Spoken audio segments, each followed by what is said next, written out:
नागरिक संहिता आरक्षण का आधार आर्थिक हत्यारों, बलात्कारियों, डकैतों, भ्रष्टाचारियों के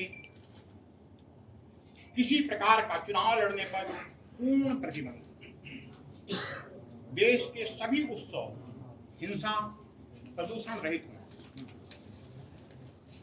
यदि प्रधानमंत्री जी अभी से महाराज जी की मांगे नहीं सुनेंगे, नहीं मानेंगे, तो महाराज जी के द्वारा इस शेयर मार्केट को साल के अंदर, 1 साल के अंदर मार्केट के जो अभी की परिस्थिति है, अभी 84,000 पे है, तो 1 साल के अंदर उससे 15,000 पॉइंट नीचे करवा देंगे, मतलब 69,000 पॉइंट पे ले जाएंगे और देश में आर्थिक स्थिति कमजोर होने लगेगी और जो राजनीतिक पार्टी सत्ता में है उनको भी सभी चुनावों में घाटा दिखेगा।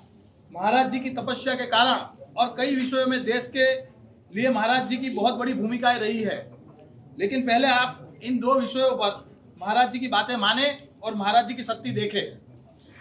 यह अभी महाराज जी सिर्फ और सिर्फ अपनी शक्ति दिखाने के लिए कर रहे हैं, क्योंकि आप शक्ति देखेंगे नहीं तो भरोसा नहीं करेंगे। इसलिए पहले महाराज जी की शक्ति देख ले, फिर विश्वास करें। गणतंत्र के चौथे स्तंभ के रूप में आप सर्व मीडिया के मित्रों से इस बिंदुओं को अपने अपने स्तर में उजागर करें और देश के शीर्षस्थ नेतृत्व और संचालक गण तक पहुंचाए, यही हेतु है। जय हिंद, जय भारत, जय श्री राम। अभी महाराज जी अपनी 2 बातें रखेंगे।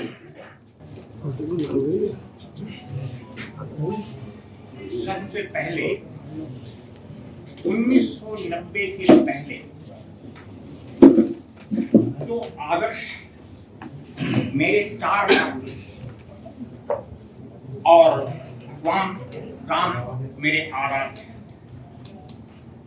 4 महापुरुषों में परम पूजनीय महाऋषि दयानंद सरस्वती, परम पूजनीय स्वामी राम परमहंस जी, परम पूजनीय डॉक्टर हेडगेवार जी, परम पूजनीय डॉक्टर अंबेडकर जी। इन चारों महापुरुषों के मार्ग भिन्न हो, लेकिन उद्देश्य सबका एक था कि राष्ट्र मेरे परम वैभव के शिखर पर पहुंचे। मैं कुछ मेरे मन में ऐसी इच्छा थी जो हम करना चाहते थे राष्ट्र में, पर मेरे पास सारे अभाव थे, कुछ कर नहीं सकता, सोचने की सीमा। तो मैं सत्या प्रकाश को पढ़ रहा था, उसमें एक वेद का मंत्र है, यन मनसा ध्यायाय तद वाचा वदति, यत् वाचा वदति तत् कर्मणा करोति, यत् कर्मणा करोति तद अभिसंपत्ति। अर्थात जीव जिसका मन से ध्यान करता है उसको वाणी से बोलता है, जिसको वाणी से बोलता है उसको कर्म से करता है, जिसको कर्म से करता है उसको प्राप्त होता है। लेकिन अभी तो कुछ नहीं दिख रहा है, किंतु फिर आगे चलकर ऐसा समय आया कि आचार्य चाणक्य जी कहते हैं कि जैसा समय आता है वैसी बुद्धि उपजती है और वैसे ही लोग मिल जाते हैं। तो मुझे भी ऐसे लोग मिले कि जो राष्ट्र भावना से ओतप्रोत थे और फिर उनके द्वारा ऐसी चीजें मिली जो हम राष्ट्र का हित कर सकते हैं। तो फिर मैंने ये राष्ट्र हित में ये निर्णय लिया कि मुझे 2025 तक, जैसा मेरे पुत्र बोल चुके हैं कि जो मैं सोचूंगा वो राष्ट्र हित में सोचूंगा, जो करूंगा वो राष्ट्र हित में करूंगा। तो 2005 तक एक मैं थोड़ा सा विस्तार से बोलूंगा कि मैं 1990 में मैंने नेशनल कमेटी की भविष्यवाणियां पढ़ी, ये 500 साल पहले हुई। तो उन्होंने इंदिरा जी की मृत्यु के विषय में लिखा। फिर एक विमान चालक प्रचंड बहुमत से सत्ता प्राप्त करेगा, वो प्रचंड बहुमत से सत्ता प्राप्त करेगा, 7 साल के बाद उसका खाया कर दिया जाएगा। विश्वनाथ प्रताप सिंह का प्रधानमंत्री बने, फिर 2 मुखिया आएंगे, 4 महीने के बाद एक इज्जत बचाने के लिए इस्तीफा दे देगा, एक का घर भंग हो जाएगा। माननीय बेबी लाल जी ने, उनका घर भंग हो गया, हरियाणा में अपनी भी सीट हार गए और चंद्रशेखर जी ने 4 महीने के बाद इस्तीफा दे दिया।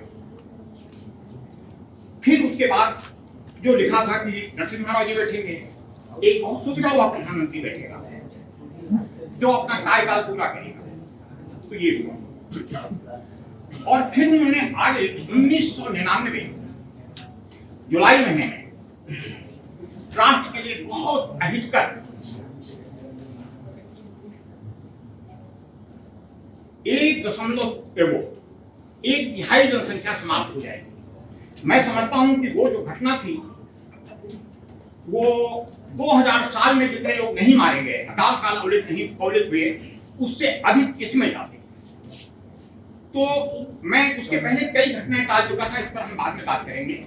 लेकिन मैंने ये निर्णय लिया कि अगर मैं बिल्कुल जैसे अर्जुन की चिड़िया की आंख दिखाई देती,